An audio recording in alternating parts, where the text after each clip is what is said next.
Good morning. नया chapter GOC, general organic chemistry. और पूरी ऑर्गेनिक केमिस्ट्री में ये कुछ पॉइंट्स जो हम जीओसी में कवर करेंगे, ये हमें बार बार इनकी रिक्वायरमेंट होगी। तो आप ये कह सकते हैं कि ये बेस बनेगा ऑर्गेनिक केमिस्ट्री की स्टडी के लिए। तो शुरुआत कर रहे हैं। हमने केमिकल बॉन्डिंग में जैसे बॉन्ड फॉर्मेशन सीखा था, यहां पर हम बॉन्ड ब्रेक करने का टर्म पहला सीख रहे हैं और इसका नाम लिखिएगा, ये है आपका bond cleavage. CLEAVAGE, bond cleavage. या इसे आप कोवेलेंट बॉन्ड फ्यूजन भी कहते हैं, कोवेलेंट बॉन्ड फ्यूजन। हाँ जी, कोवेलेंट बॉन्ड फ्यूजन, ब्रेक होना। ठीक है, तो डेफिनेशन मैंने नाम से ही आपको जो है जब लिखाया तभी समझ में आ गई कि breaking of covalent bond is called bond cleavage. ठीक, ध्यान रखिएगा, कोवेलेंट बॉन्ड को ब्रेक करना है। So breaking of covalent bond, ये आपकी बॉन्ड क्लीवेज। ठीक है, अब कोई भी बॉन्ड जब ब्रेक होता है तो उसके दो मेथड हो सकते हैं। हाँ, एक तो सिमेट्रिक हो सकता है, एक एसिमेट्रिक हो सकता है। जरा देखें, फर्स्ट लिखिएगा homolytic, homolytic bond cleavage. Point लिखते चलिए, बस अभी समझ में आ जाएगी, चिंता मत कीजिए। या इसी को आप कई बार टर्म यूज करते हैं, होमोलिसिस। ठीक है, यस, आप चाहें तो ब्रैकेट में एक और टर्म लिख सकते हैं, ये होता है आपका सिमेट्रिक या सिमेट्रिकल। अब ये कैसे ब्रेक करेगा, जरा इसको समझते हैं। पहले हमने कहीं बात की हुई है, बट कोई बात नहीं, फिर से करेंगे। मान लीजिए आपके पास दो एटम है, ए और बी, और इन्होंने अपना एक एक इलेक्ट्रॉन शेयर किया हुआ है, तो इनके बीच एक बॉन्ड बना होगा। ओके, मैं यहां पे आपको इस तरह से एक बॉन्ड दिखा दे रहा हूं। ठीक है, ये कोवेलेंट बॉन्ड है, ध्यान रखिएगा। अब सिमेट्री, सिमेट्री कब आएगी? जब इलेक्ट्रॉन बीच में होंगे, यानी इनके बीच जो इलेक्ट्रोनेगेटिविटी है वो डिफरेंस कम हो, ए की इलेक्ट्रोनेगेटिविटी और बी की इलेक्ट्रोनेगेटिविटी क्लोज हो। ठीक है, अब अगर आप इसे ब्रेक करना चाहें तो क्या होगा? ये बिल्कुल बीच से ब्रेक हो जाए। हाँ, पहले समझ लीजिए फिर लिख लीजिएगा।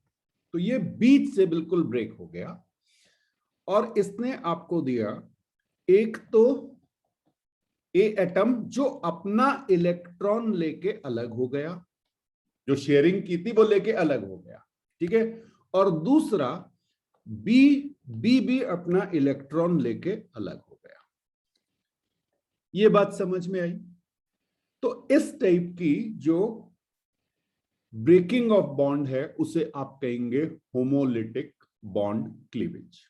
अब कहीं टर्म आए तो आपको ये याद होना चाहिए। ठीक है, और ये जो ए के साथ एक इलेक्ट्रॉन आपको दिख रहा है, देखिए एक चीज मैं आपको बता दूं कि केवल यही एक इलेक्ट्रॉन होगा ऐसा नहीं है, और भी हो सकते हैं ना। मान लीजिए ए के पास लेट से टोटल 7 थे। हाँ, ये क्लोरीन था सपोज, अज्यूम कर, अभी लेता हूं, एग्जांपल ले रहा हूं। ठीक है, तो इसके पास और भी होंगे, ऐसा नहीं है, बट जब ये ब्रेक हो रहा है, ठीक, तो हम केवल उस इलेक्ट्रॉन को दिखा रहे हैं जो कोवेलेंट बॉन्ड से ब्रेक होके आया है। कुछ बात समझ में आई? अच्छा, ये इलेक्ट्रॉन इसका अपना था, ए की बात करें या बी की बात करें, या दूसरे का छीन के लाया है? बिल्कुल सही, ये इनका अपना इलेक्ट्रॉन था जो इन्होंने शेयरिंग की थी। इन्होंने कहा नहीं नहीं, अब हम शेयरिंग नहीं कर रहे, अब तो हम अपना इलेक्ट्रॉन लेके जा रहे, लड़ाई हो गई दोनों में। ठीक है, ओके, तो इनको आप कहते हैं फ्री रेडिकल। फ्री रेडिकल, आगे टर्म्स याद हो जाएंगे, चिंता मत कीजिए, अभी पहले नोट कीजिए। तो ये ए डॉट और बी डॉट जो है ये आपके हो गए फ्री रेडिकल। एक एग्जांपल ले रहे हैं, एग्जाम्पल मैंने लिया, मान लीजिए मेरे पास Cl2 है और आपको पता है Cl और Cl के बीच एक एक इलेक्ट्रॉन की शेयरिंग होती है और इनके पास एक कोवेलेंट बॉन्ड बनता है और साथ में इनके पास लोन पेयर होते हैं, ठीक है ना। Cl के पास 1 2 3 4 5 6 1 2 3 4 5 6 इलेक्ट्रॉन्स या 3 लोन पेयर आप कह सकते हैं, ये सबको पता है। अच्छा जी, अब यहां पे अगर आप देखेंगे तो दोनों की इलेक्ट्रोनेगेटिविटी सेम, क्योंकि सेम एटम है ना। बिल्कुल। अब क्या होगा भाई, इनका मन जो है बॉन्ड बनाते बनाते ऊब गया, किसी रीजन से इनका ये बॉन्ड बीच से ब्रेक कर गया। अगर ये ब्रेक करेगा तो अब क्या होगा, एक Cl अपना अपना इलेक्ट्रॉन लेके बाहर चले गए। हाँ, अब बाकी जो पुराने वाले पेयर थे ना, लोन पेयर, वो तो है ही अभी, वो मैंने आपको ब्लू कलर से दिखाया, रेड कलर सब एक कलर के होंगे, इलेक्ट्रॉन का कलर ऐसे नहीं होगा, ठीक है।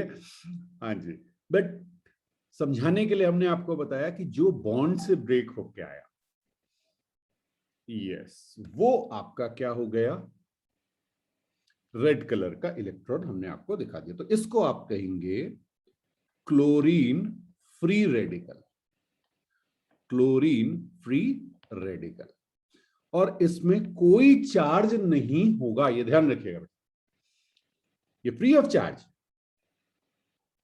ठीक, बस अपना जो इलेक्ट्रॉन था वो लेके अलग होगा। बहुत बढ़िया, एक और एग्जांपल देख लेते हैं, एक और एग्जांपल देख लेते हैं। मान लीजिए मेरे पास C H H H और Cl, ठीक है। हाँ, यहां पर C और Cl है, ठीक। सपोज आपने कहा सर ये ना बॉन्ड ब्रेक कर गया, तो ये बॉन्ड अगर ब्रेक करेगा तो आप इसको कैसे लिख सकते हैं, आप इसे लिख सकते हैं CH, ये वाले बॉन्ड बने हुए हैं, CH बॉन्ड ब्रेक नहीं हुआ बेटा, ठीक है। C पे एक डॉट आ गया, डॉट मतलब एक इलेक्ट्रॉन है उसका अपना जो था, प्लस Cl पे एक डॉट आ गया, ठीक है। तो इस टाइप की जो बॉन्ड ब्रेकिंग है या बॉन्ड क्लीवेज है, उसे आप कहेंगे होमोलिटिक बॉन्ड क्लीवेज, ओके। अच्छा, अब अगर यहां पे आप देखें CH3 डॉट, तो इसको सिंपली आप लिखेंगे कैसे, CH3 आपने लिखा और यहां पे आपने लगा दिया डॉट, कुछ समझ में आया। तो ये आपका कहलाएगा कार्बन फ्री, देखिए डॉट किस पे, डॉट किस पे, कार्बन पे है, तो ये आपका कहलाएगा कार्बन फ्री रेडिकल। अभी आगे इसको डिटेल में बात करेंगे, अभी तो सिर्फ मैं आपको इंट्रोडक्शन दे रहा हूं, ठीक है। और ये जो पूरा आपका CH3 डॉट है, CH3 डॉट जो है, इसे, ये आपको पता है ये मिथाइल ग्रुप है, ठीक है, तो इसको आप कहते हैं methyl free radical, methyl free radical. जैसे आपके पास पॉजिटिव नेगेटिव चार्ज आता था तो आप उसे आयन कहा करते, यहां पे चार्ज नहीं आया बेटा, वो अपना इलेक्ट्रॉन लेके सेपरेट हो गया, ठीक है। जो शेयरिंग की हुई थी कोवेलेंसी में, उसने कोवेलेंट बॉन्ड जब बनाया था तो शेयरिंग की हुई थी, उसको लेके वो सेपरेट हो गया। बिल्कुल, तो इसे नोट कीजिए। और हाँ, ये तभी होगा जब आपकी इलेक्ट्रोनेगेटिविटी ए और बी एटम के बीच कम होगी। बिल्कुल बिल्कुल।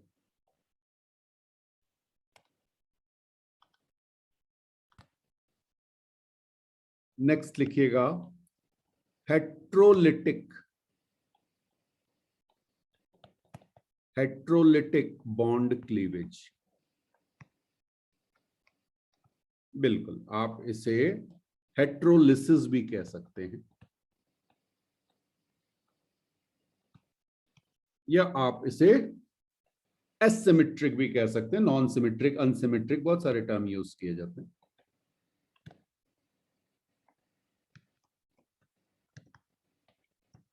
ठीक, जहां सिमेट्री ना हो।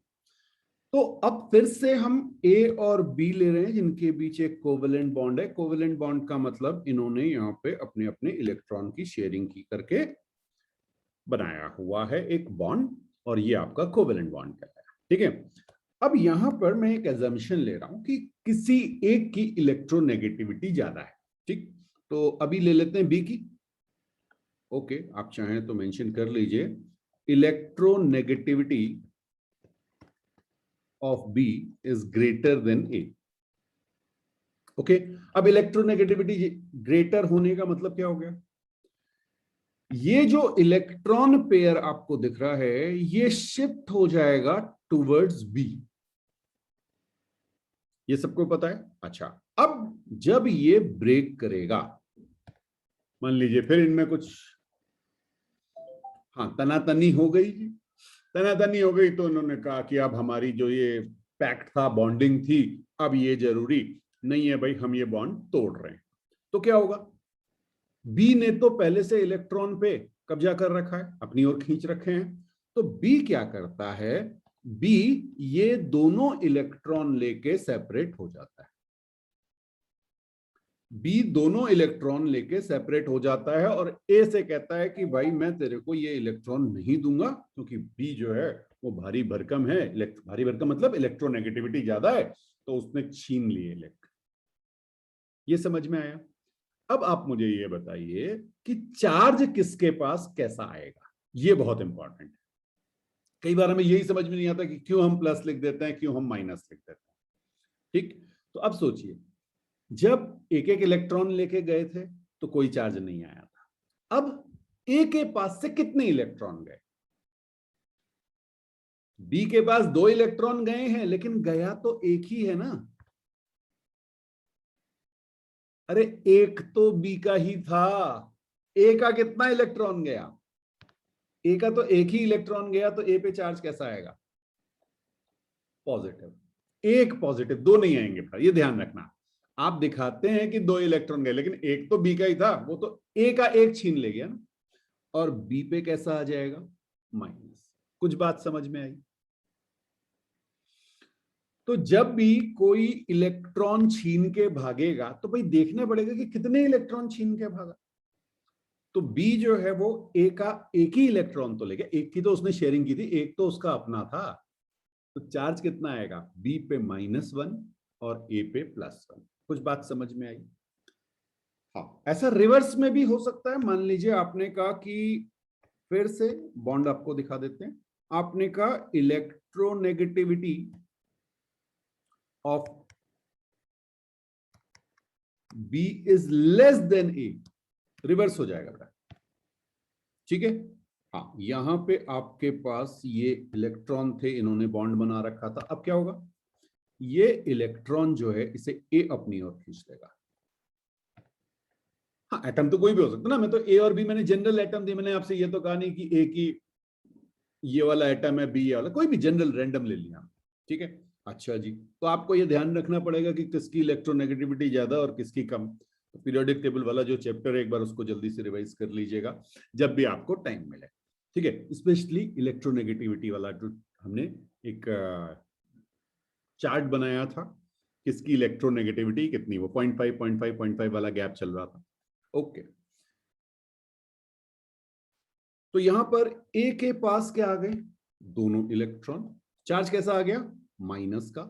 और बी से इलेक्ट्रॉन चला गया तो बी पे कैसा चार्ज आ गया? बिल्कुल सही बात, बी पे आपका पॉजिटिव चार्ज आ गया। कुछ कहानी समझ में आई? अच्छा जी, अब इसका एक एग्जांपल देख रहे हैं। ठीक है, क्योंकि हम ऑर्गेनिक पढ़ रहे हैं तो हम कार्बन के टर्म्स में बात करेंगे। तो चलिए एक देखते हैं। मान लीजिए मैंने आपसे कहा सी, यहां CH3, यहां पे भी CH3, यहां पे भी CH3, और एक हम लगा देते हैं Cl। ठीक है, ओके। अब इनमें क्या होता है कि इलेक्ट्रोनेगेटिविटी में ठीक ठाक डिफरेंस आ जाता है। इलेक्ट्रोनेगेटिविटी में अच्छा डिफरेंस आ जाता है। हाँ, और ये सारी बातें आगे करेंगे कि कब इस तरह से हेट्रोलिटिक होगा, कब होमोलिटिक होगा, बट अभी जो आपको ध्यान रखना है वो प्रोसेस का ध्यान रखना है कि कैसे हो, कैसे रहा। ठीक है, तो यहां पर अगर आपको थोड़ा सा इलेक्ट्रोनेगेटिविटी का ध्यान हो तो क्लोरीन जो था वो था आपका 3.2 फॉलिंग स्केल पे, और सी जो आपका था वो था अप्रोक्सीमेटली 2.5।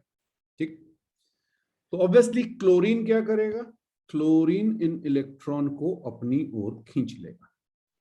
ठीक है, अब जब ये ब्रेक करेगा बॉन्ड तो कैसे ब्रेक करेगा जरा समझिएगा। सी, CH3, CH3, CH3, और सी पे कैसा चार्ज, पॉजिटिव चार्ज।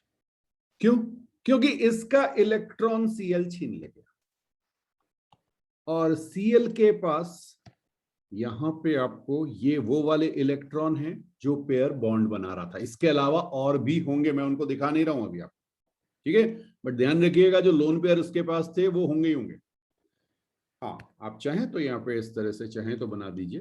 ये आपको ध्यान होना चाहिए कि इसके अलावा कितने इलेक्ट्रॉन है, क्योंकि ये इंपॉर्टेंट है बेटा। ठीक, ओके, तो ये मेरे पास क्या बन गया, एक ऐसा कार्बन जिसमें कैसा चार्ज आ गया है, पॉजिटिव चार्ज। पॉजिटिव चार्ज जिस पे होता है उस आयन को क्या कहते हैं, कैटायन या एनायन? Okay, cation. तो इसका नाम हो गया बेटा, ये कार्बन बना तो ये कहलाता आपका कार्बो कैटायन। आगे इसको भी डिटेल में भी पढ़ेंगे, बट ध्यान रखिएगा ये आपका कार्बो कैटायन है, ऐसा कार्बन जिसपे पॉजिटिव चार्ज होगा। ठीक है, कार्बो कैटायन। कार्बन से बना ना, कार्बन प्लस कैटायन, तो नाम दे दिया कार्बो कैटायन। ओके, अच्छा आप मुझे बता सकते हैं ये जो C+ वाला आपको कार्बन दिख रहा है, हाँ C+ वाला, इसकी डिग्री क्या है? डिग्री याद है, पहले लेक्चर में पढ़ा था। ये कितने कार्बन से कनेक्ट है, कितनी बॉन्ड नहीं, कितने कार्बन से कनेक्ट है। यस, तो ये 3 डिग्री कार्बन है, ये 3 डिग्री कार्बन है, ध्यान रखिए। ठीक है, हाँ, और जनरल नेम में इसका नेम क्या आना चाहिए, कितने हैं, 4, तो ब्यूटाइल होगा ये। समझ में आया? हाँ, तो ये नाम भी आ जाते हैं कई बार, इसको आप कहते हैं टर्शियरी, 3 डिग्री या टर्शियरी ब्यूटाइल कार्बो कैटायन। ठीक है, तो ये जो स्पीशीज आपकी बनी कौन सी वाली, ये CH3 वाली जो है, इसको आप कहेंगे टर्शियरी। टर्शियरी मतलब 3 डिग्री है, ओके, और ब्यूटाइल है यानी 4 कार्बन लगे हुए हैं, कार्बो कैटायन। ओके, तो ये हमने 2 तरह की बॉन्ड क्लीवेज सीख ली, बॉन्ड किस तरह से ब्रेक होगा। अब अच्छा, वैसे हमने ये आगे नेक्स्ट जो चीज आपको कराने जा रहा हूं, अभी अभी हमने ये पढ़ा है किस पे, केमिकल बॉन्डिंग चैप्टर में, बट एक क्विक रिवीजन हो जाएगा और एप्लीकेशन पार्ट है तो इंपॉर्टेंट है। तो यहां पे लिखिएगा बॉन्ड फॉर्मेशन, बॉन्ड फॉर्मेशन। ठीक है, तो इलेक्ट्रॉनिक कॉन्फ़िगरेशन सबको लिखने आते हैं। चलिए जल्दी से हम यहां पर 1H, हाँ इसको लिख रहे हैं, और हम यहां चलिए बॉक्स कॉन्फ़िगरेशन लिखते हैं, बॉक्स कॉन्फ़िगरेशन उससे ज्यादा क्लियर रहेगा, बॉक्स कॉन्फ़िगरेशन लिखना आपको। ठीक है, बिल्कुल बिल्कुल। तो आपको पता है आप इस तरह से एक ऑर्बिटल दिखाएंगे, ये 1s1 होगा, और आपका जो इलेक्ट्रॉन है वो ये दिख जाएगा आपको। समझ में आया? अब आप कहेंगे कि यहाँ पे वैलेंसी कितनी है, वैलेंसी आपकी 1 है, क्योंकि आपके पास अनपेयर्ड इलेक्ट्रॉन 1 है। अब बहुत सारी थ्योरीज हमने पढ़ ली हैं, ठीक है, यस। अब नेक्स्ट जो मैं ले रहा हूं हाइड्रोजन के बाद जो किंग हैं उनकी बात करते हैं, कार्बन। ठीक है, तो ऑर्गेनिक के किंग कार्बन है, कार्बन की हम बात कर रहे हैं। कार्बन का अगर आप इलेक्ट्रॉनिक कॉन्फ़िगरेशन लिखेंगे, अब तो सबको रट चुका होगा, हाँ जी, 1s2, फिर 2s2 और फिर 2p2। याद आया? ये ग्राउंड स्टेट पे, ये ग्राउंड स्टेट पे। और ग्राउंड स्टेट पे जब ये था और आप इलेक्ट्रॉन फिल करेंगे तो 1 2 1 2 और यहाँ पे 1 and 2 कुछ इस तरह से बनेगा। लेकिन आपको पता है कि ये इलेक्ट्रॉन जो आपके वैलेंशियल वाले होते हैं 2s2 वाले, इनमें से एक इलेक्ट्रॉन थोड़ी सी एनर्जी गेन करता है और एक्साइट होके 2p3 बना देगा। तो एक्साइटेड स्टेट का बॉक्स कॉन्फ़िगरेशन लिख लेते हैं। तो मैं केवल आपको वैलेंशियल दिखाऊं। ओके, तो यहां पे आपके पास 1 2 3 4 और आप चाहें तो यहां से इसको दिखा दीजिए कि ये एक्साइट होके इधर जा चुका है। अब आपके पास बेटा 4 अनपेयर्ड इलेक्ट्रॉन्स हो गए, 4 अनपेयर्ड इलेक्ट्रॉन्स। तो इसकी जो वैलेंसी है कार्बन की वो 4 हो जाएगी। तो अब समझ में आया कि कार्बन की वैलेंसी क्यों 4 होती है। इसको ऑक्टेट कंप्लीट करने के लिए 4 इलेक्ट्रॉन्स की रिक्वायरमेंट है। ठीक है जी। बिल्कुल ऐसे ही हम बात कर सकते हैं किसकी? नाइट्रोजन की। हाँ, ये नाइट्रोजन, ऑक्सीजन, फ्लोरीन और क्लोरीन, इनको अभी हम देखेंगे। ठीक, तो नाइट्रोजन अगर आप देखेंगे तो कितने? 7 इलेक्ट्रॉन्स। 7 इलेक्ट्रॉन्स में बिल्कुल 1s2 2s2 और फिर आपका आ जाएगा 2p3। इलेक्ट्रॉन फिल करेंगे 1 2 1 2 1 2 3। कुछ बात समझ में आई? तो इस केस में अगर आप देखें तो आपके पास अनपेयर्ड कितने हैं? 3। वैलेंसी 3 हो गई। 3 अनपेयर्ड इलेक्ट्रॉन है तो वैलेंसी 3 हो गई। लेकिन देखिएगा वैलेंस शेल में ये क्या है आपका? Lone pair. ये पहले से बना हुआ है, इसने बॉन्डिंग नहीं की तब भी ये पेयर रहेगा, तो ये आपका होगा लोन पेयर। बात समझ में आ रही है कुछ? Very good. हाँ, हाइब्रिडाइजेशन वगैरह भी हम पढ़ चुके हैं, अभी मैं उस पर नहीं जा रहा हूं। अभी मैं सिर्फ आपको बॉक्स कॉन्फ़िगरेशन दिखा रहा हूं। ऑक्सीजन की आप बात करेंगे तो ऑक्सीजन में बिल्कुल सिमिलर बनेगा, बस एक इलेक्ट्रॉन और आगे बढ़ जाएगा। 1s2 2s2 और 2p4। क्लियर? इलेक्ट्रॉन फिल कीजिए 1 2 1 2 1 2 3 and 4, टोटल 8 हो गए। वैलेंसी कितनी आ गई? वैलेंसी 2 आ गई। 2 इलेक्ट्रॉन हैं कहां? यहां आ सकते हैं अनपेयर्ड वाले। क्लियर?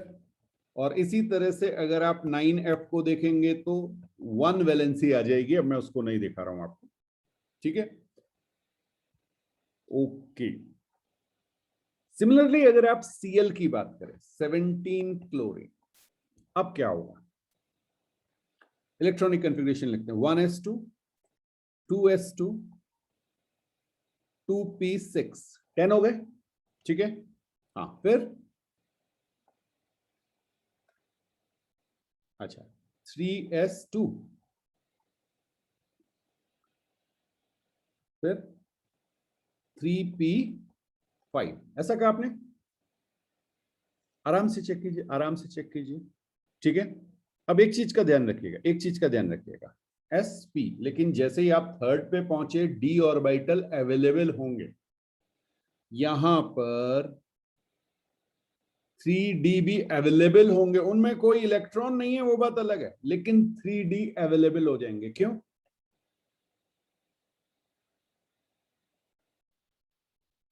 फर्स्ट में s, सेकंड में s और p, थर्ड में sp d। क्लियर?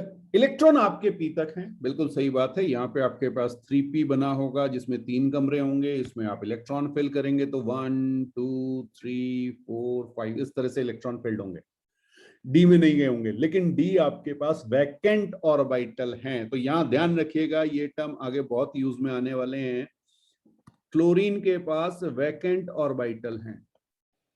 ठीक, तो अब जब भी आप आगे देखेंगे किसी भी एटम को तो आपको ये ध्यान होना चाहिए कि किसके पास लोन पेयर है, किसके पास वैकेंट ऑर्बिटल है। ये प्रैक्टिस से ही आएगा और ये आपको देखते ही समझ में आने चाहिए। क्लियर है? हाँ,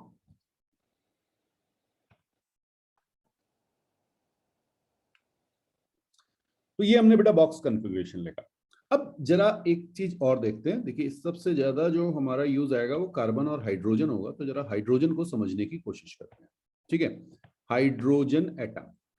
अब अगर मैं आपसे कहूं हाइड्रोजन एटम, तो जरा ध्यान दीजिएगा, हाइड्रोजन एटम की बात करेंगे तो वैलेंस शेल में कितने इलेक्ट्रॉन बेटा? एक। कुछ समझ में आया? नहीं भी कहा गया तब भी ये क्या है? Free radical. ओके, क्योंकि इसके आउटर मोस्ट पे एक इलेक्ट्रॉन है। ठीक है, चलिए जी, यहां पर आप इसे कुछ इस तरह से दिखाएंगे ऑर्बिटल इसका, और उसमें एक इलेक्ट्रॉन दिखाएंगे। ठीक है, बहुत बढ़िया। अब अगर मैं आपसे कहूं H प्लस, हाँ जी H प्लस, इसका मतलब क्या हो गया? H प्लस का मतलब एक इलेक्ट्रॉन की शॉर्टेज हो गई। एक इलेक्ट्रॉन की शॉर्टेज हो गई मतलब मेरे पास क्या हो गया? ये कमरा खाली हो गया, ये एम्प्टी है बेटा, वैकेंट ऑर्बिटल जिसे आप कहते हैं। ध्यान रखना इस चीज का। और इसी तरह से अगर मैं आपसे कहूं H माइनस, H माइनस का मतलब क्या हो गया? एक इलेक्ट्रॉन और आ गया, तो H माइनस का मतलब ये कमरा आपके पास था, इसमें एक इलेक्ट्रॉन ये रहा, एक इलेक्ट्रॉन और आ गया। कुछ बात समझ में आई? ठीक है, तो जब भी आपसे H कहा जाए, H प्लस कहा जाए और H माइनस कहा जाए, तो H में आपके पास ऑर्बिटल में एक इलेक्ट्रॉन है, एक की जगह खाली है। हाँ, H डॉट में, H डॉट में। H प्लस में, H प्लस में कमरा तो है लेकिन दोनों इलेक्ट्रॉन नहीं है, तो दो इलेक्ट्रॉन आ सकते हैं। बिल्कुल।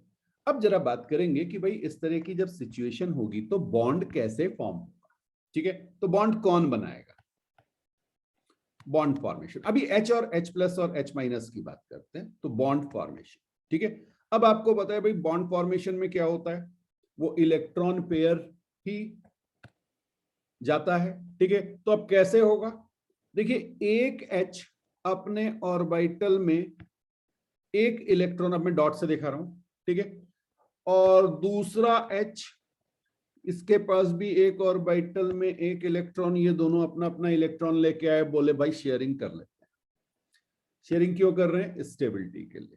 तो शेयरिंग की और इन्होंने यहां पर एक बॉन्ड बना दिया। कुछ बात समझ में आई? हाँ जी, ये भी न्यूट्रल है और ये भी न्यूट्रल है, दोनों न्यूट्रल थे। चलिए अब जरा देखें। ठीक है, अच्छा दूसरी पॉसिबिलिटी ये भी हो सकती है कि मैं, हाँ अब मैं H प्लस ले लूं, sorry sorry H minus, H minus, H minus. ठीक है, और साथ में मैंने H प्लस ले लिया। जनरली हमारे पास क्या होता है, हम क्योंकि वो दिमाग में बैठा होता है ना केमिस्ट्री में, प्लस और माइनस खट से अटैक करा दिया। काफी जगह ठीक होगा लेकिन थोड़ा सा सोचिएगा इस चीज के बारे में कि प्लस और माइनस के अलावा भी बहुत कुछ होगा। प्लस और माइनस एक दूसरे को अट्रैक्ट कर लेंगे, चिपक जाएंगे, ये एक थ्योरी ठीक है, बट हर समय यही होगा ये जरूरी नहीं होगा। ठीक है, अब देखिए क्या है, आपके पास एक इलेक्ट्रॉन पेयर है और आपके पास एक वैकेंट ऑर्बिटल है, तो ये क्या करेगा? ये इसके साथ बॉन्ड बनाएगा, शेयरिंग करेगा। बिल्कुल सही बात आपकी। तो ये क्या होगा, यहां पर H H बिल्कुल पहले की तरह बन जाएगा। आपको ये नहीं पता चलेगा कि ये किससे बना हुआ है, बन तो पहले चला ही जाएगा। और यहां पर ये दोनों न्यूट्रल हो जाएंगे, और जो इलेक्ट्रॉन हैं वो भी एग्जैक्टली इनके बीच में होंगे, बिकॉज दोनों आइडेंटिकल है तो सिमेट्री बनी होगी। कुछ समझ में आ रहा है? हाँ, आप इसको रिवर्स भी कर सकते हैं, रिवर्स भी कर सकते हैं, बिल्कुल बिल्कुल। ऐसा हो सकता है कि ये आपके पास भाई ये वाला आप इसको एम्प्टी मान लो और इसको आप जो है माइनस मान लो। यहां पे आपके पास 2 इलेक्ट्रॉन्स हैं, ठीक है। हाँ, किसी को भी अब ये क्या करेगा, ये इधर चला जाएगा, बात तो एक ही है। लेफ्ट राइट रहने से कोई फर्क नहीं पड़ेगा। हाँ हाँ हाँ, ठीक है। तो ये आपने कहा सर ये हमारे पास बॉन्ड फॉर्मेशन हो गई, ठीक। चलिए ये तो बड़ी आसान सी चीज थी, बड़े आराम से समझ में आई होगी। अब एक एग्जांपल मैं आपको दिखाता हूं। आपने देखा होगा अमोनिया, ठीक है। हाँ, ammonia N H H H और साथ में एक लोन पेयर, यही बात हुई थी, सबको पता है ये चीज होती है। अच्छा, अब यहां पर बेटा ध्यान रखिएगा, नाइट्रोजन जो है वो कैसा है, ट्राइवेलेंट। इसकी वैलेंसी 3 है तो आप इसे कहते हैं नाइट्रोजन ट्राइवेलेंट है, ठीक है। और न्यूट्रल है, कोई चार्ज नहीं होता है, नो चार्ज। अच्छा जी, और साथ में एक लोन पेयर होगा। अब ये चीज आपके दिमाग में होनी चाहिए कि नाइट्रोजन जब भी ट्राइवेलेंट होगा तो उसके पास एक लोन पेयर होगा, ठीक है।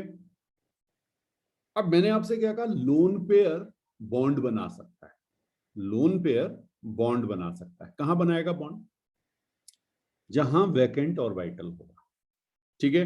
अभी अभी हमने आपसे बात की, वैकेंट ऑर्बिटल किसके पास था, बहुतों के पास हो सकता है, बट अभी जो हमने बात की वो हमारे पास H प्लस के पास था, याद है। हाँ, मैं आपको इस तरह से दिखा देता हूं। चलिए इसको थोड़ा सा चेंज कर लेते हैं जिससे ये बनाना थोड़ा हमारे लिए इजी हो जाए। तो मैंने लोन पेयर आपको यहां दिखा दिया और H को मैं ऊपर ले गया, कोई फर्क तो नहीं है, ठीक है। हाँ, ज्योमेट्री में शेप हल्का सा चेंज किया बस। ओके, अब क्या होगा बेटा, ये जो लोन पेयर है नाइट्रोजन क्या करता है, ये लोन पेयर H प्लस के साथ शेयर करने लगता है और एक बॉन्ड बना लेगा। बॉन्ड पूरा यही है बस, ठीक है। अब बॉन्ड जो बनेगा वो क्या हो जाएगा बेटा, N, आप इसको ऐसे लिख सकते हैं H H H H, ठीक है। अब जरा सोचो कि किसके पास पॉजिटिव चार्ज आएगा और किसके पास नेगेटिव चार्ज आएगा, या क्या होगा। बिल्कुल सही कहा आपने, नाइट्रोजन ने एक इलेक्ट्रॉन दिया है तो नाइट्रोजन के पास पॉजिटिव चार्ज, ठीक है। एच के पास एक्चुअल में नेगेटिव आता, बट एच के पास पहले से पॉजिटिव था तो एच क्या हो जाएगा, न्यूट्रल।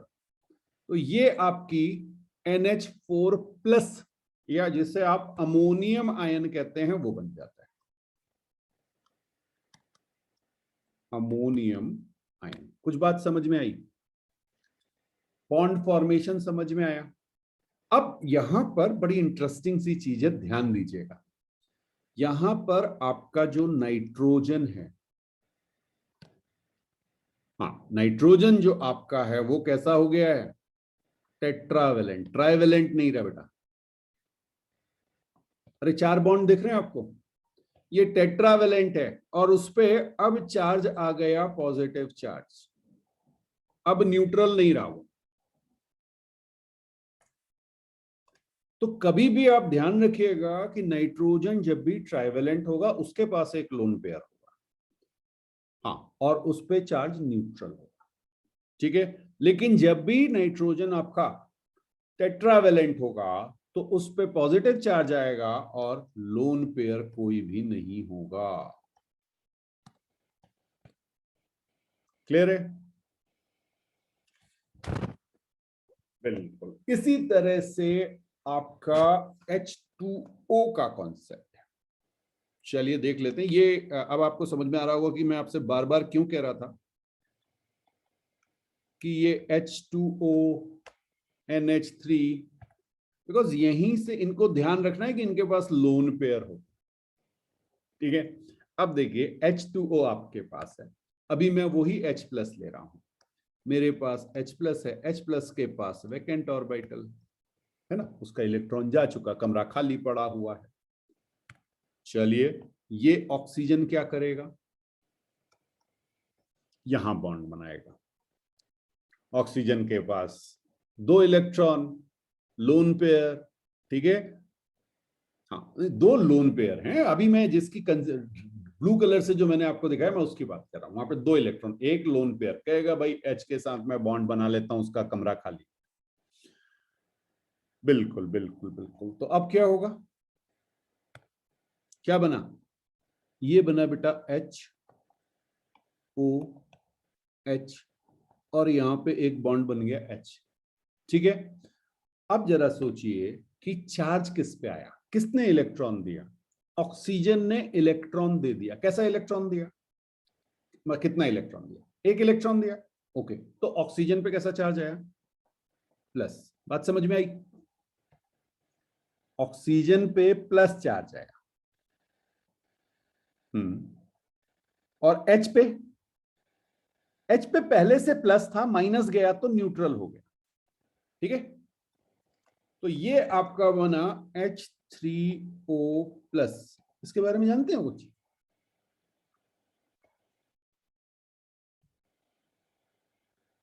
H3O प्लस सबने पढ़ा होगा बेटा। ये ध्यान रखना है हमेशा कि भाई ये लोन पेयर है तो ये बॉन्ड बना लेगा इस तरह से।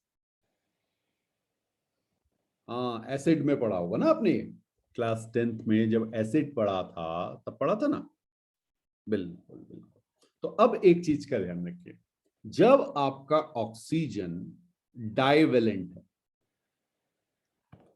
डाइवेलेंट मतलब उसकी वैलेंसी 2 है, 2 बॉन्ड उसने बना रखे हैं, कहीं पर भी ऑक्सीजन ने 2 बॉन्ड बना रखे हैं, तो उसके पास क्या होगा बेटा, 2 लोन पेयर होंगे, ठीक है। और चार्ज कैसा होगा, न्यूट्रल, कोई चार्ज नहीं होगा, ये ध्यान रखिएगा। हाँ, लेकिन जैसे ही आपका ऑक्सीजन ट्राइवेलेंट हुआ, यहां पे आपको दिख रहा है, याद है ना इस आयन का नाम, हाइड्रोनियम आयन का था, हाइड्रोनियम, याद है, वेरी गुड। तो ट्राइवेलेंट हो गया, ऑक्सीजन ट्राइवेलेंट हो गया। ऑक्सीजन ट्राइवेलेंट होगा तो O पे पॉजिटिव चार्ज आ जाएगा, O पे पॉजिटिव चार्ज आ जाएगा। एक चीज का ध्यान रखिएगा, यहाँ पे एक लोन पेयर अभी बचा हुआ है, और इस पे 1 लोन पेयर होगा, 2 नहीं होंगे, 1 लोन पेयर होगा। कुछ बात समझ में आ रही है। अच्छा, देखिए एक कॉन्सेप्ट आ रहा है, उन्होंने कहा सर अभी तो एक लोन पेयर और है, एक और H प्लस के साथ बना ले। चलिए वो भी देख लेते हैं, वो भी देख लेते हैं। आपने कहा सर हुआ क्या, HOH। कॉन्सेप्ट ये कहता है कि एक H यहां पे बन सकता है, लोन पेयर है, H के पास वैकेंट ऑर्बिटल है, बट अब O पे चार्ज कैसा आ गया, प्लस प्लस, ठीक है। यहां पर थियोरेटिकली तो ये पॉसिबल है क्योंकि लोन पेयर है और वैकेंट ऑर्बिटल है, बट ध्यान रखिएगा बेटा, O plus plus is highly unstable, तो ये नहीं बन पाता। ये बनेगा भी तो उसी समय वो बॉन्ड ब्रेक हो जाए, ठीक है। तो नॉट पॉसिबल, आप कहेंगे ये पॉसिबल ही नहीं है, क्योंकि आपका वो, और सारा खेल हो क्यों रहा था, स्टेबिलिटी के लिए हो रहा था, तो अनस्टेबल कौन होना चाहिए, अनस्टेबल का मतलब हायर एनर्जी, तो हायर एनर्जी पे तो कोई जाना ही नहीं चाहता, हर कोई चाहता है मिनिमम एनर्जी पे, तो ये कभी भी पॉसिबल नहीं होगा। तो ऑल्दो लोन पेयर है, लेकिन लोन पेयर होने का मतलब हमेशा बॉन्ड बना लेगा, ये भी सही नहीं।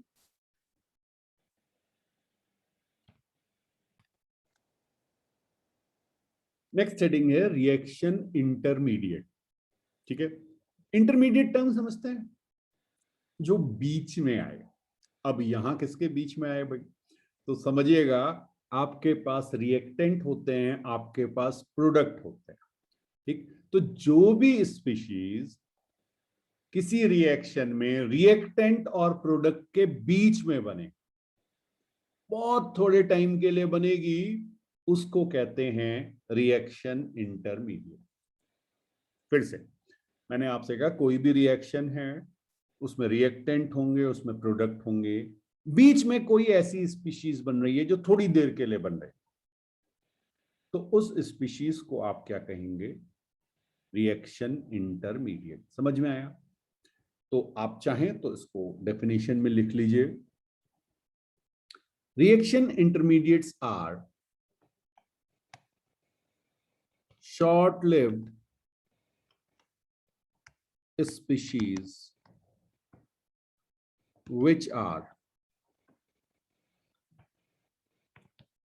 highly reactive, इसीलिए वो कम टाइम के लिए बनती है, highly reactive and formed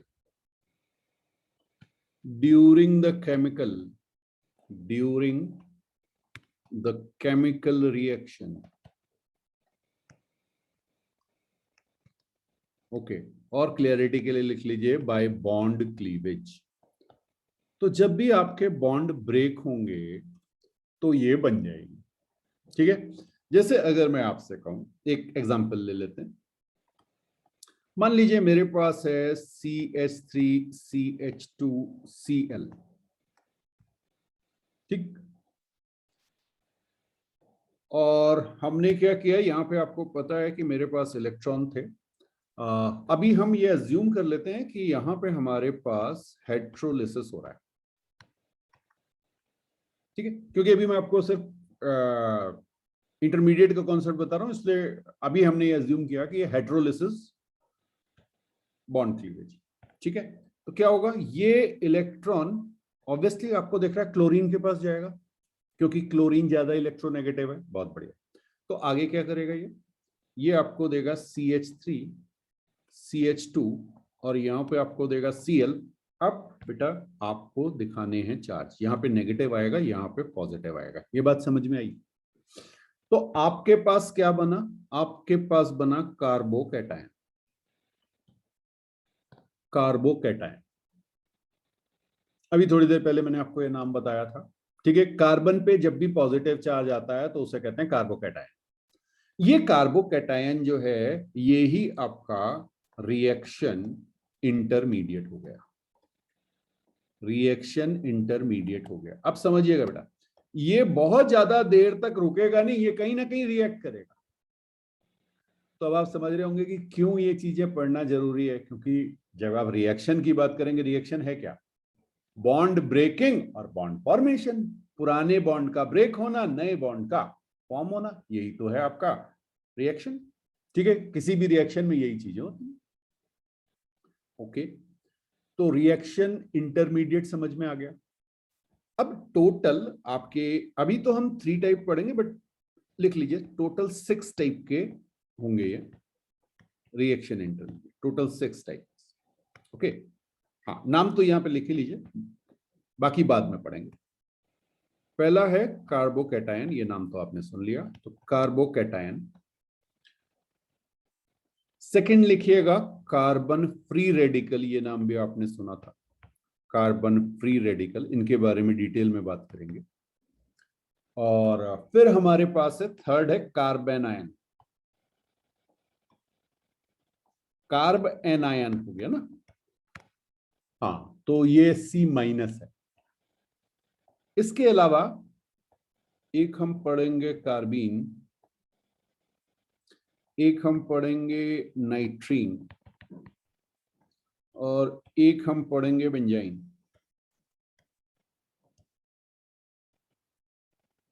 ठीक है, इन तीनों को तो बेटा हम बाद में डिस्कस करेंगे, बट ये जो फर्स्ट 3 हैं, कार्बोकैटायन, कार्बन फ्री रेडिकल और कार्बेनायन, इन तीनों को हमें डिटेल में अभी समझना है। ठीक है, बिल्कुल, इसे नोट कीजिए, फिर आगे बात करें। तो हेडिंग डालिएगा कार्बोकैटायन। ठीक है, तो कार्बोकैटायन अभी अभी हमने देखा था, हमारे पास हेट्रोलिटिक बॉन्ड क्लीवेज से बना था। भाई प्लस माइनस चार्ज तो तभी आएगा ना। ओके, हाँ, इसको जरा देख लेते हैं। फॉर्मेशन, पहला टर्म आप लिख लीजिए इसकी, फॉर्मेशन कैसे बनेगा। फॉर्मेशन, हाँ मैं आपको एक एग्जांपल दे रहा हूँ, बहुत सारे एग्जांपल्स हो सकते हैं, पूरे उसमें ऑर्गेनिक में हमें पढ़ने ही है। मान लीजिए मैंने आपको इस तरह से दिखाया CH, और यहां पर आपके पास एक एटम हमने ले लिया Z, ये कोई भी हो सकता है, ठीक है, ये Z कोई भी एटम हो सकता है। अच्छा, आपके पास यहां पर इलेक्ट्रॉन की शेयरिंग थी, ठीक है। आपने कहा जी जब ये बॉन्ड ब्रेक हुआ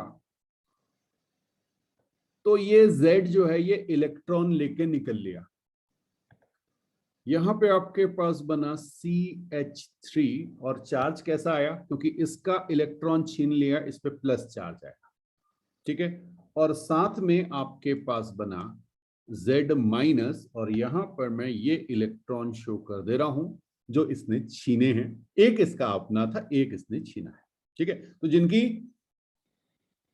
शेयरिंग हुई थी, वो शेयरिंग में एक शेयर किया था, बाद में उसका भी छीन लाया। तो ये आपके पास जो C+ बना, ये आपका है कार्बोकैटायन। अच्छा, आप मुझे बताएंगे कि अगर मैं आपसे कहूं कि CH3+, तो इसमें बॉन्ड एंगल क्या होगा? हाँ जी, सबको पता है बॉन्ड एंगल। ध्यान से देखिए उसे। आपके पास कोई लोन पेयर नहीं है और 3 बॉन्ड है, जो बच गए वो CH, CH, CH 3 बॉन्ड है। ये 3 बॉन्ड जब अरेंज होंगे तो बिल्कुल सही बात, आपकी 120 डिग्री का एंगल बनाएंगे। हाँ, अब आपको वो चीज समझ में आ रही होगी जो हम केमिकल बॉन्डिंग में पढ़ते हुए आ रहे हैं, ठीक है। अच्छा, अगर मैं आपसे कहूं कि total number of electrons, total number of electrons in valence shell, total number of electrons in valence shell, हम बेटा बात कर रहे हैं C+ की, प्लीज ध्यान रखिएगा, हम C+ की बात कर रहे हैं। हाँ जी, कितने हैं ये ध्यान रखना, यहां पे गलती होती है। बेटा देखो, था क्या कि टोटल ऑक्टेट कंप्लीट था कार्बन का, यहां पे इस कार्बन को देखना, ग्रीन कलर से आपको दिखा रहा हूं, इसके पास 8 इलेक्ट्रॉन थे, 2 इलेक्ट्रॉन इसके छिन गए, कितने बचे? 6। तो ध्यान रखना, कार्बोकैटायन में total number of electron in valence shell 6 होंगे। 6 समझ में आया? 3 की तो बॉन्ड, अरे 3 तो बॉन्ड बना रखे ना, तो बॉन्ड में तो 2 होंगे, तो 6 इलेक्ट्रॉन है। एक इलेक्ट्रॉन जो था वो चला गया, उसकी वजह से प्लस चार्ज आया, तो C+ में इलेक्ट्रॉन कितने? 6, ध्यान रखना। ओके, फोर्थ जो है वो है आपका हाइब्रिडाइजेशन। हाइब्रिडाइजेशन क्या होगा जल्दी बताओ, सबको पता है 3 सिग्मा बॉन्ड, कोई लोन पेयर नहीं, तो स्टेरिक नंबर 3 आ गया, ठीक। हाइब्रिडाइजेशन क्या हो गया? sp2, sp2, very good. Shape क्या हो गया? ये सब मैं वहां करा चुका हूं आपको। शेप क्या हो गया? ट्राइगोनल प्लेनर, ट्राइगोनल प्लेनर, बहुत बढ़िया। फटाफट लिखते चलिए, ये सब पढ़ा हुआ है, अब तो जब बस एप्लीकेशन वाली बात आती, ठीक है। अच्छा जी, और क्या कहें? अच्छा, इलेक्ट्रॉनिक नेचर, एक टर्म लिखिएगा, electronic nature. Electronic nature, electronic nature का मतलब यह है कि भाई ये इलेक्ट्रॉन एक्सेप्ट करना चाहेगा या डोनेट करना चाहेगा, या आप इसको ऐसे भी कह सकते हैं ये इलेक्ट्रॉन डेफिशिएंट है। हाँ, मतलब इसमें इलेक्ट्रॉन की कमी है, या ये सैचुरेटेड है, मतलब इसको और इलेक्ट्रॉन नहीं चाहिए। कार्बन को देखिए, कार्बन को, कार्बन के पास कितने होने चाहिए अपने? ऑक्टेट नहीं, अपने कितने होने चाहिए? 4 हैं, कितने? 3, एक तो क्लोरीन लेके भाग गया। यस, तो ये क्या होगा? ये आपका होगा इलेक्ट्रॉन डेफिशिएंट। 2 इलेक्ट्रॉन कम है मत कहना, कार्बन का तो एक ही कम है बेटा, कार्बन के तो 3 हैं, ठीक है। हाँ, ये चीज समझने वाली है। ये टर्म जो है ये छोटे छोटे से होते हैं, लेकिन ये जब एप्लीकेशन आता है तो वहां सर 6 आपने बताया था, 2 इलेक्ट्रॉन कम थे, नहीं 6 मैंने कहा वैलेंस शेल में 8 ऑक्टेट कंप्लीट होना चाहिए था, वहां पे 6। कार्बन के अपने 4 होने चाहिए थे, वो 3। ठीक है, चलिए एक और चीज, डायमैग्नेटिक होगा या पैरामैग्नेटिक होगा? 6 इलेक्ट्रॉन है, सबके सब पेयर्ड। हाँ, तो no unpaired electron, no unpaired electron क्या होगा जल्दी बताओ? ये डायामैग्नेटिक होगा, ये डायामैग्नेटिक होगा। अब जो चीजें हम, इसलिए केमिकल बॉन्डिंग बहुत इंपॉर्टेंट है, वहां पढ़ के आ रहे हैं और यहां पे उसका एप्लीकेशन आ रहा है। ठीक है, ओके। और ये आपका होगा बेटा इलेक्ट्रॉन एक्सेप्टर। ये क्या होगा? Electron acceptor. तो इतने पॉइंट्स आपको, कार्बोकैटायन आए तो जैसे ही नाम भी आए ना, इतनी चीजें आपके दिमाग में हर जगह बत्ती जल जानी चाहिए। बिल्कुल, इन्हें नोट कीजिए।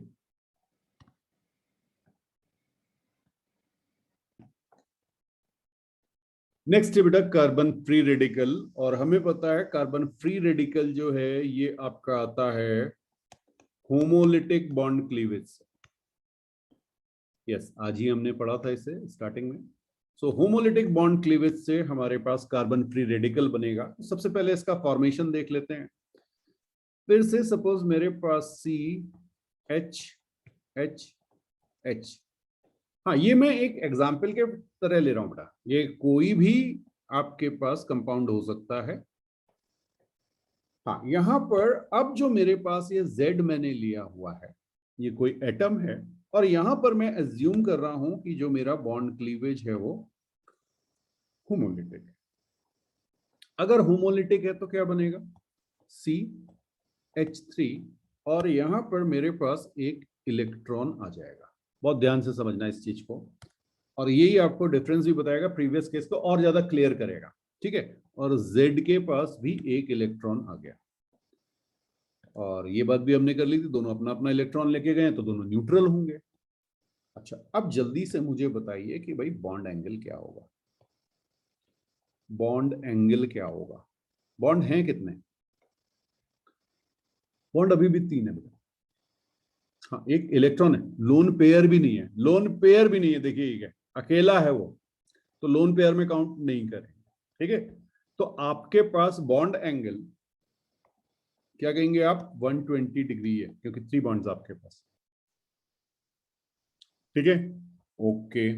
अब देखिए total number of electrons in valence shell, total number of electrons in valence shell. अब ये काउंट करके बताओ मुझे जल्दी से। हाँ, 3 बॉन्ड हैं तो 6 तो वहां पे हो गए, और एक ये फ्री वाला आ गया रेड कलर से जो दिख रहा है, तो टोटल कितने हो गए? 7 इलेक्ट्रॉन। बात समझ में आई? देखिए मैं आपको दिखा भी देता हूं। कार्बन के पास 1 2 1 2 1 2 शेयरिंग हुई है ना? ओके, और अब आपके पास यही तो बचा है, तो टोटल आपके पास 7 इलेक्ट्रॉन्स हो गए। ठीक, बहुत बढ़िया। अच्छा, आगे बढ़े। हाइब्रिडाइजेशन कैसा होगा? हाइब्रिडाइजेशन सबको समझ में आना चाहिए क्या है?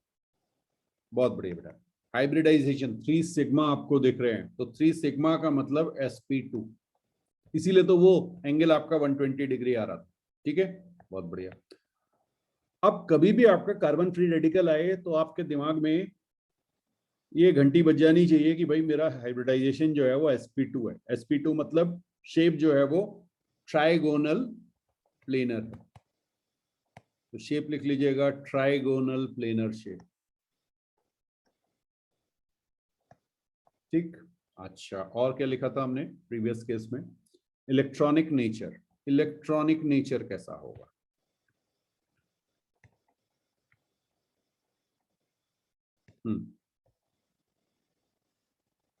कार्बन के पास अपने तो 4 हैं, लेकिन ऑक्टेट कंप्लीट नहीं है। ऑक्टेट कंप्लीट नहीं है, ये क्या करना चाहेगा? ये ऑक्टेट को कंप्लीट करना चाहेगा। ठीक, हाँ, कुछ बात समझ में आई? बिल्कुल। तो ये आप ये भी कह सकते हैं कि ये इलेक्ट्रॉन एक्सेप्टर है, वो हमने लास्ट पॉइंट लिखा था। अच्छा अच्छा अच्छा, ठीक है ठीक है ठीक है। तो 8th पॉइंट लिख लीजिए, इलेक्ट्रॉन एक्सेप्टर। इलेक्ट्रॉन एक्सेप्टर, हाँ, और ये आपका इलेक्ट्रॉन डेफिशिएंट हो गया।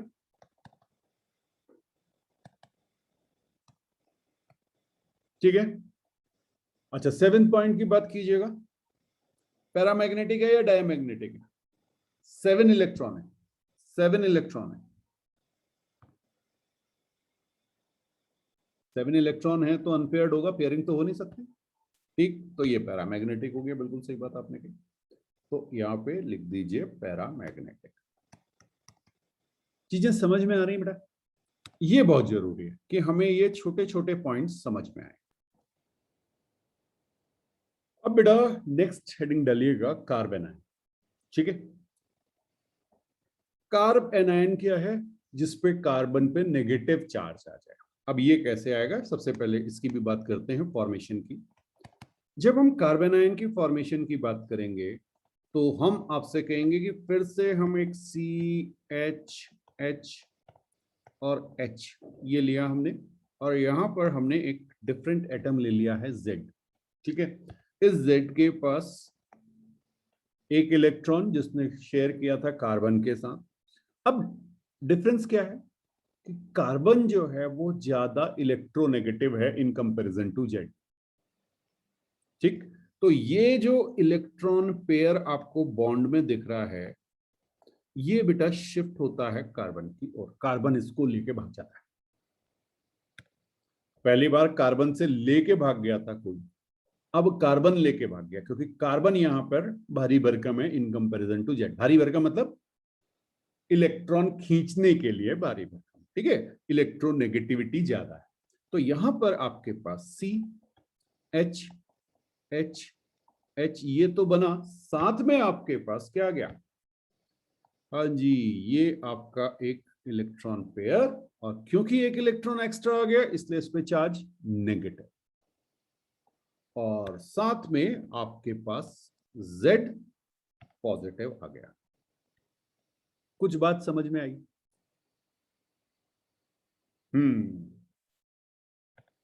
तो खेल किससे है? इलेक्ट्रोनेगेटिविटी से।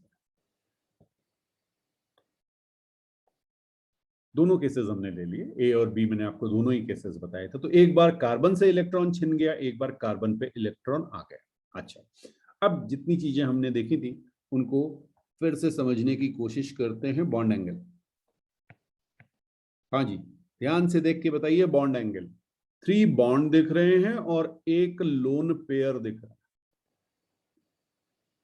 3 बॉन्ड एंगल दिख रहे हैं और एक लोन पेयर दिख रहा है। ओ, 3 बॉन्ड दिख रहे हैं, 3 बॉन्ड दिख रहे हैं और एक लोन पेयर दिख रहा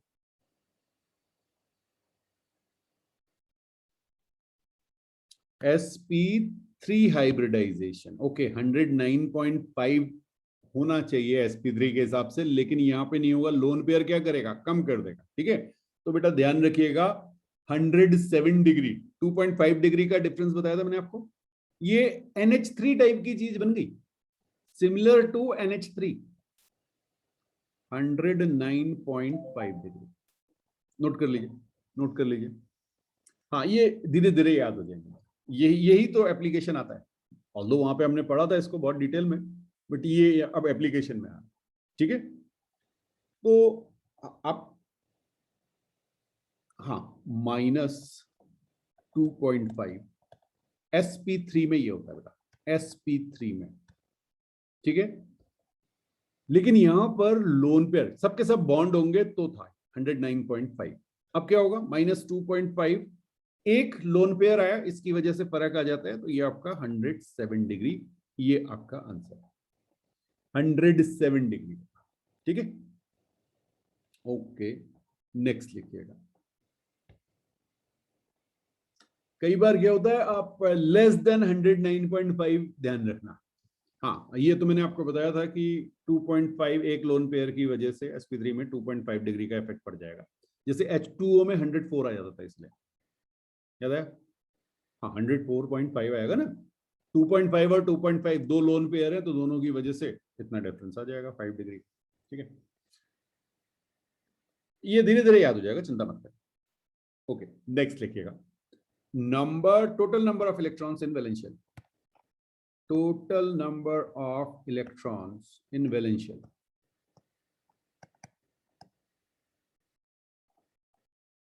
काउंट कीजिए, 3 बॉन्ड है, 6 वहां से हो गए और एक लोन पेयर है, तो टोटल बाई 8 हो गए, यानी इसका ऑक्टेट कंप्लीट है, इसका ऑक्टेट कंप्लीट है। ठीक है, अच्छा नेक्स्ट हमने बात की थी हाइब्रिडाइजेशन। हाइब्रिडाइजेशन ये लिखा था ना, हाँ हाइब्रिडाइजेशन लिख लीजिए। हाइब्रिडाइजेशन होगा बेटा sp3, sp3। हाँ, अब इंपॉर्टेंट चीज आ रही है, देखें कितनों को याद है। शेप क्या होगा,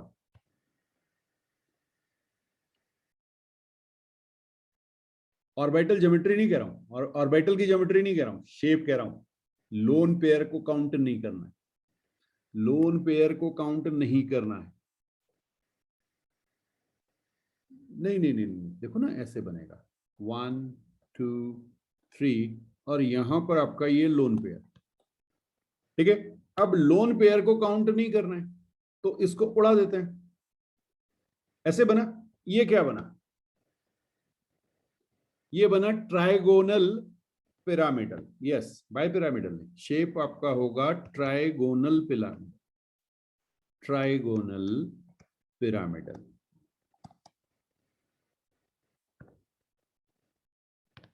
ठीक है, ये बेटा sp3 में जितने केसेस हैं वो सारे आपको याद रखने पड़ेंगे। बिल्कुल बिल्कुल, हाँ, और 2 अगर लोन पेयर हो जाते तो फिर ये बेंट हो जाता 104.5 पे। समझ में आया? केवल बॉन्ड को देखना है आपने। यस, अच्छा अब नेक्स्ट बात कीजिए। एक हमने और पॉइंट लिखा था, क्या लिखा था, इलेक्ट्रॉनिक नेचर लिखा था, क्या लिखा था ऊपर, हम एक पॉइंट लिख रहे थे। हाँ, इलेक्ट्रॉनिक नेचर, इलेक्ट्रॉनिक नेचर। जल्दी बता दीजिए क्या होगा, इलेक्ट्रॉनिक नेचर। क्या ये डेफिशिएंट है? नहीं है। ठीक है, ऑक्टेट कंप्लीट है।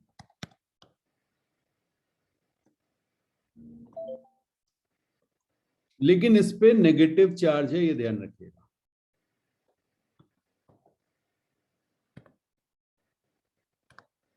ठीक, हाँ, पैरामैग्नेटिक है डायामैग्नेटिक? बिल्कुल सही बात आपकी, ये डायामैग्नेटिक होगा, 8 इलेक्ट्रॉन है, पेयर्ड होंगे। बिल्कुल, तो ये डायामैग्नेटिक होगा। ठीक, और हाँ, ये एक्सेप्टर होगा या डोनर होगा? अभी बताया था मैंने आपको, लोन पेयर जिसके पास होते हैं वो क्या करता है, डोनेट करके बॉन्ड बना लेता है। तो ये आपका होगा इलेक्ट्रॉन डोनर। बाकी दोनों क्या थे, बाकी दोनों एक्सेप्टर थे, इलेक्ट्रॉन को एक्सेप्ट करते थे। इसके पास लोन पेयर है, जहां वैकेंट ऑर्बिटल दिखेगा कहेगा आ भाई बॉन्ड बना ले। बस इतनी सी चीजें आपको याद रखनी है, फिर आपका बेस एक बन जाएगा। ठीक है, हाँ, ये फर्स्ट टर्म थे जो हमें समझने थे, अभी और भी टर्म्स आ रहे हैं। अब बेटा थोड़ी सी प्रैक्टिस कर लेते हैं हाइब्रिडाइजेशन की, और ऑल्दो ये हमने केमिकल बॉन्डिंग में किया हुआ था, जस्ट रिकॉल करने के लिए। अगर मैं आपसे कहूं मेरे पास स्टेरिक नंबर 4 है, स्टेरिक नंबर याद था? हाँ, स्टेरिक नंबर, पहले स्टेरिक नंबर लिख लेते हैं। स्टेरिक नंबर का हमारा फॉर्मूला क्या था, number of sigma bonds plus lone pair. ठीक है, इसी को आपने स्टेरिक नंबर कहा था, लेट से ये n है। और अगर मैंने आपसे कहा n की वैल्यू मेरी 4 है, तो मेरा हाइब्रिडाइजेशन क्या होगा, sp3। n की वैल्यू अगर 3 है तो हाइब्रिडाइजेशन क्या होगा, sp2। और n की वैल्यू अगर 2 है तो हाइब्रिडाइजेशन क्या होगा, sp। ठीक है, ये ध्यान रखिए। अच्छा, अब मैं आपसे कुछ पहले हमने किए हुए, एक बार जस्ट क्विक प्रैक्टिस। अगर मैं आपसे कहूं अमोनिया, NHHH, और यहां पे मैंने आपको दिखा दिए हैं लोन पेयर, जल्दी से मुझे बता दीजिए कि इसका हाइब्रिडाइजेशन क्या होगा। स्टेरिक नंबर क्या आएगा, स्टेरिक नंबर, और फिर आपको बताना है कि हाइब्रिडाइजेशन क्या होगा। और जितने आपके इस पे कमांड होगी उतना आपके लिए आगे की चीजें समझना आसान होगा, क्योंकि इन सब का एप्लीकेशन आ रहा होगा। बिल्कुल सही आपने कहा। यहाँ पे आपके पास 3 सिग्मा बॉन्ड है प्लस 1 लोन पेयर है, तो स्टेरिक नंबर आपका 4 हो गया, आपका हाइब्रिडाइजेशन sp3 हो गया। ठीक है, ओके। शेप बता देंगे? यस, बॉन्ड और लोन पेयर को चेक करना है, बिल्कुल ठीक। अब आपने कहा H2O, H2O, हाँ जी, H2O कुछ इस तरह का आपका बनेगा। स्टेरिक नंबर बिल्कुल सही, 4 आ गया, स्टेरिक नंबर 4 आ गया। ठीक है, स्टेरिक नंबर 4 है, हाइब्रिडाइजेशन sp3 है यहाँ पे भी। बट ध्यान रखिएगा, sp3 हाइब्रिडाइजेशन में पहले केस में एक लोन पेयर था, यहाँ पे 2 लोन पेयर। ठीक, बिल्कुल। शेप कैसा हो जाएगा, बेंच शेप हो जाएगा 104 डिग्री पे। ठीक है, तो बेंच शेप में मतलब आपको लोन पेयर को देखना ही नहीं, खाली इसको देखिए, खाली इसको देखना आपको। ठीक है, वेरी गुड। अब जरा बात करते हैं जो अभी अभी हमने पढ़ा है, CH H ओके, और हमारे पास है एक lone pair with a minus charge, carbon ion. हाँ जी, स्टेरिक नंबर 4, sp3। शेप समझ में आ रहा है?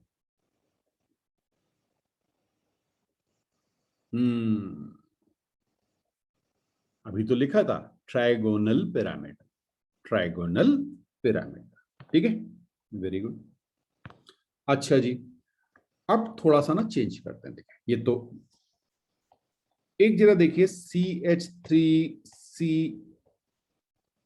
अच्छा इसको मैं ना आपको ऐसे दिखाता हूँ, CH यहां लिख रहा हूं,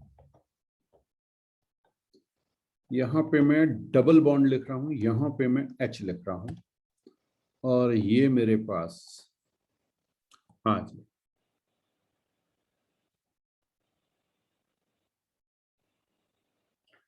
अब मुझे जरा स्टेरिक नंबर बता दीजिए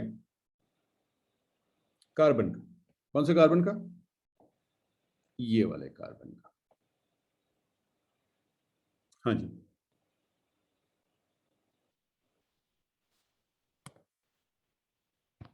3, बिल्कुल ठीक। हाइब्रिडाइजेशन 3 समझ में आया क्यों? क्योंकि आपको केवल सिग्मा बॉन्ड काउंट करने हैं, और सिग्मा बॉन्ड आप काउंट करेंगे तो आप कहेंगे सर 1, 2 एंड 3, और कोई लोन पेयर नहीं है। ठीक है, तो यहां पे आपके पास जो हाइब्रिडाइजेशन होगा वो sp2 हो जाएगा। कितनों को ये बात समझ में आ रही है? क्लियर है? बिल्कुल बिल्कुल बिल्कुल। अच्छा, अगर मैं आपसे कहूं ये n के बारे में, n के बारे में,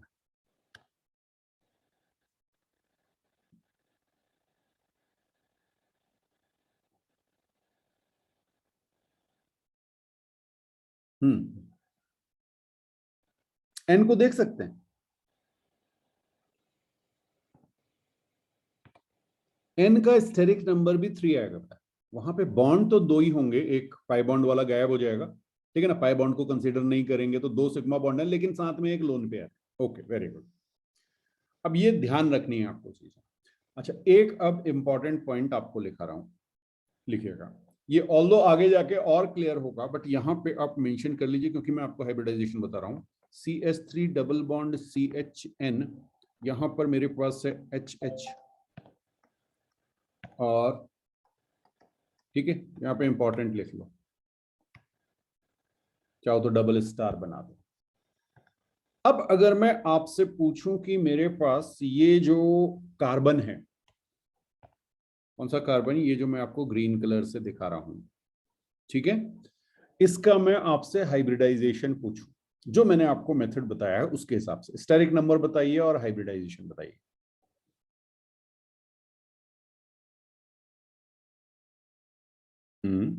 आपने कहा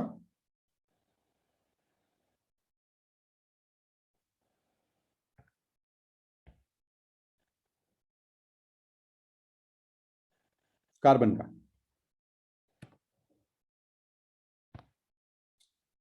हाँ बेटा ये देखिए ना, एक ये है, एक एच भी तो होगा, ये बॉन्ड देख नहीं रहा आपको, ये एच बॉन्ड भी तो होगा, और एक ये रहा। तो बिल्कुल आपने सही कहा, sp2, यही कहा ना। ओके, अब जरा बात करो एन की। हाँ, अब यहां पे सारा खेल है। इस एन को देखो, इस एन के बारे में बताओ कि स्टेरिक नंबर क्या आएगा। फिर पॉइंट लिखा रहा हूं, पहले समझ लो इसको, बहुत ध्यान से समझना, लिखना बाद में, पॉइंट लिखा दूंगा, चिंता मत करो।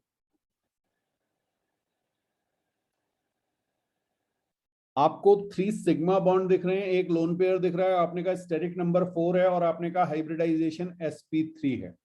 लेकिन यहां पर गेम हो जाएगा, ठीक है। यहां पर बेटा sp3 ना होके यहां पर ये sp2 होता है। अब ध्यान रखना ये क्यों है ऐसा। अगर किसी एटम के पास लोन पेयर है, ध्यान से समझना, एन के पास लोन पेयर हैं, ठीक है। तो अगर किसी एटम के पास लोन पेयर हैं और उसके पास जो कार्बन जुड़ा है उसमें या तो डबल बॉन्ड हो या ट्रिपल बॉन्ड हो, मतलब पाई बॉन्ड हो, ठीक है, तो हाइब्रिडाइजेशन sp3 ना हो के sp2 होगा। ओके, मैं कह रहा हूं अगर कोई भी एटम आपके पास है जिसके पास लोन पेयर है, हाँ इसको कैसे लिखेंगे, लिखा दे रहा हूं। If any atom having lone pair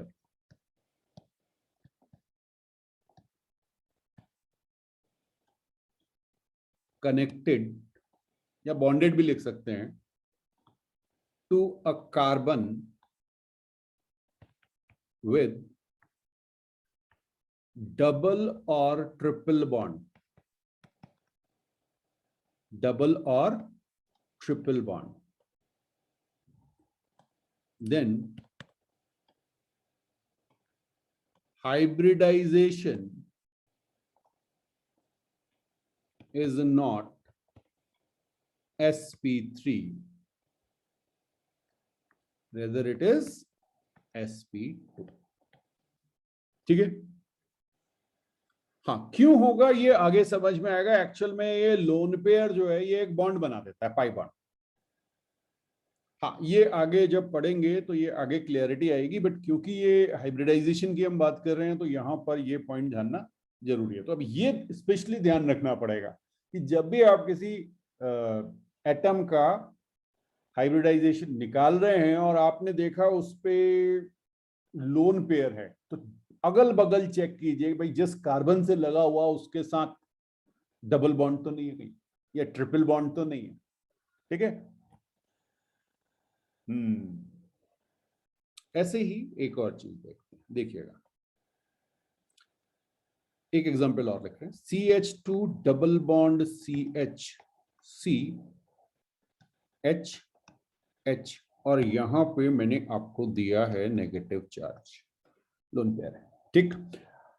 और मैं आपसे पूछ रहा हूं ये जो कार्बन जिसपे नेगेटिव चार्ज है, कार्बन जिसपे नेगेटिव चार्ज, इसका हाइब्रिडाइजेशन क्या होगा। अब देखिए गलती होती कहां है। आपने इसको फटाफट देखा, आपने कहा स्टेरिक नंबर 4 आया, स्टेरिक नंबर 4 आया तो आपने आंख बंद करके कह दिया sp3 है। लेकिन अब आपको यह ध्यान रखना है कि यहां पर आपके पास जिस कार्बन से ये अटैच है वो डबल बॉन्ड है, तो यहां पर आपका हाइब्रिडाइजेशन sp3 ना होके sp2 होगा। ये आपको अच्छे से घोट लेना है। हाँ समझ में तो आ ही गया होगा भाई, ये ध्यान रखना, आगे प्रैक्टिस करेंगे इसकी क्यों ऐसा होता है वो भी आगे समझ में आएगा, बट अभी मैं सब चीजें इंक्लूड नहीं करना चाह रहा हूं, ठीक है। बिल्कुल, तो वही आपको ध्यान रखना, इसीलिए बार बार प्रैक्टिस कर रहा हूं, नहीं तो इनमें गलतियां होती। कि आप जल्दी से जो है उसे sp3 कर देते, क्योंकि अभी तक जो पहले हमने आपको बताया वो बेसिक चीज बताई थी, आपको सिंपल काउंट करना था। क्या करना था कि आपके पास कितने सिग्मा बॉन्ड हैं, लोन पेयर हैं, स्टेरिक नंबर निकालना था, सीधे सीधे आपको हाइब्रिडाइजेशन लिख देना था। बट अब हमने आपको एक पॉइंट और दे दिया, क्योंकि अब आप उस पर कमांड आ गई थी आपकी कि हाइब्रिडाइजेशन कैसे निकालना है स्टेरिक नंबर से। तो अब हमने आपको एक पॉइंट और कहा कि अगर कभी किसी एटम का आप हाइब्रिडाइजेशन निकाल रहे हैं और उसमें आपके पास क्या है, लोन पेयर है, उस एटम के पास लोन पेयर, ठीक, तो वो लोन पेयर वाला एटम अगर किसी कार्बन के साथ कनेक्टेड है जिसमें डबल या ट्रिपल बॉन्ड हो, जिसमें डबल या ट्रिपल बॉन्ड हो, तो आपको ध्यान रखना है कि हाइब्रिडाइजेशन sp3 नहीं होगा, sp2 होगा। एक एग्जांपल और देख रहे हैं बेटा, ठीक है। अब इस एग्जांपल में मैं बेंजीन रिंग ले लेता हूं, चलिए ये मैंने ले ली और इस पे मैं आपको डबल बॉन्ड दिखा दिया। अब मैं यहां पर अटैच कर दे रहा हूं NH2, ठीक है। अब आपको कभी भी लोन पेयर दिखाई नहीं जाएंगे, जैसे ही N दिखेगा आपको समझ में आना चाहिए N क्या है, ट्राइवेलेंट है। N ट्राइवेलेंट है मतलब इसके पास लोन पेयर होगा। तो आपको ये चीज खुद से बनानी है, अभी तो मैं दिखा रहा हूं आपको, ये कहीं भी क्वेश्चन में नहीं लिखा होगा ऐसा। ये आपके दिमाग में NO जहां भी आए वो डाइवेलेंट या ट्राइवेलेंट जो भी है, वो अगर डाइवेलेंट है या ये ट्राइवेलेंट है, तो आपको लोन पेयर का दिमाग में बार बार होना चाहिए। ये मैंने आपसे शुरुआत में कहा था कि ये चीज आपको स्पेशली ध्यान रहनी है अगर आपको ऑर्गेनिक पे कमांड चाहिए तो, ठीक है। अब जरा देखिए, यहां पर फिर से वही चीज आई, आपके पास N पे क्या है, लोन पेयर है, और साथ में ये एक ऐसे कार्बन के साथ कनेक्टेड है जिसके पास डबल बॉन्ड है, ठीक है। तो डबल बॉन्डेड कार्बन के साथ कनेक्टेड है, तो इसकी अगर मैं बात करूं तो ये आपका sp2 हाइब्रिडाइजेशन होगा, sp3 नहीं होगा। समझ में आ गया?